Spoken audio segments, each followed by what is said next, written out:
ഇന്നത്തെ നമ്മുടെ ഈ വീഡിയോയിൽ നമ്മൾ പരിശോധിക്കുന്നത് നിങ്ങളുടെ ഫോൺ ആരെങ്കിലും തട്ടിപ്പറിച്ചുകൊണ്ട് ഓടുകയോ അല്ലാത്ത പക്ഷം നിങ്ങളുടെ ഫോണിൽ നിങ്ങളുടെ ഉപയോഗിച്ചുകൊണ്ടിരിക്കുന്ന നിങ്ങളുടെ വൈഫൈ അല്ലെങ്കിൽ നിങ്ങളുടെ മൊബൈൽ ഡാറ്റ ഇങ്ങനെ ഒന്ന് രണ്ടെണ്ണം ഒരുമിച്ച് ഓഫ് ചെയ്താൽ ആ സമയത്ത് നിങ്ങൾക്ക് നിങ്ങളുടെ ഡിവൈസിനെ സപ്പോർട്ട് ചെയ്യുന്നതിനും ട്രാക്ക് ചെയ്യുന്നതിനുമായിട്ടുള്ള രണ്ട് സെറ്റിങ്സാണ്. ഇത് എങ്ങനെയാണ് ചെയ്യുന്നത് നമുക്ക് നോക്കാം. ഇതിനായി നമ്മൾ ചെയ്യേണ്ടത് നമ്മുടെ സെറ്റിങ്സിലേക്ക് പോവുക. നേരെ നമ്മുടെ സെറ്റിങ്സിലേക്ക് പോയതിന് ശേഷം അതിലൊന്നും ഗൂഗിൾ എന്ന് പറയുന്ന ഒരു ഓപ്ഷൻ ഉണ്ടാവും. നിങ്ങൾ ഗൂഗിൾ സെലക്ട് ചെയ്യുക. ഗൂഗിൾ സെലക്ട് ചെയ്തതിന് ശേഷം അവിടെ ആൾ സർവീസസ് എന്നുള്ള ഓപ്ഷനിലേക്ക് സെലക്ട് ചെയ്ത് കൊടുക്കുക. അതിൽ കുറച്ചിങ്ങനെ താഴേക്കായി പോകുമ്പോൾ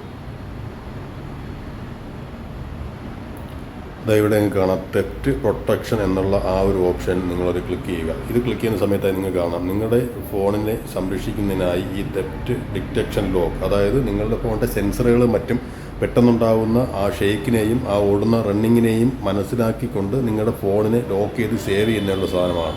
ഇത് ഓൺ ചെയ്ത് വയ്ക്കുക. ഒരു കമാൻഡ് വരും, ഒന്നുകൂടെ ടേൺ ഓൺ കൊടുക്കുക. അതുപോലെ തന്നെ ഓഫ്ലൈൻ ഡിവൈസ് ലോക്ക് എന്ന് പറയുന്നത് ഞാൻ നേരത്തെ പറഞ്ഞതുപോലെ നിങ്ങളുടെ ഫോണിൽ ഒരേ സമയത്ത് ഒറ്റയടിക്ക് ഒരുമാതിരി ഉള്ള കാര്യങ്ങളെല്ലാം ഒരുമിച്ച് ഓഫ് ചെയ്താൽ, അതായത് ഇപ്പോൾ നിങ്ങളുടെ വൈഫൈ അല്ലെങ്കിൽ നിങ്ങളുടെ ഇൻ്റർനെറ്റ് അല്ലെങ്കിൽ ലൊക്കേഷൻ ഇവ ഒരുമിച്ച് ഓഫ് ചെയ്യുകയാണെങ്കിൽ അത് ഓഫ് ചെയ്യാതിരിക്കും പ്രതിരോധിക്കാൻ വേണ്ടിയിട്ട് ഇത് ഉപയോഗിക്കാം. അപ്പോൾ ഇത്തരത്തിൽ ഈ രണ്ട് കാര്യങ്ങൾ ഓൺ ചെയ്ത് വയ്ക്കുക.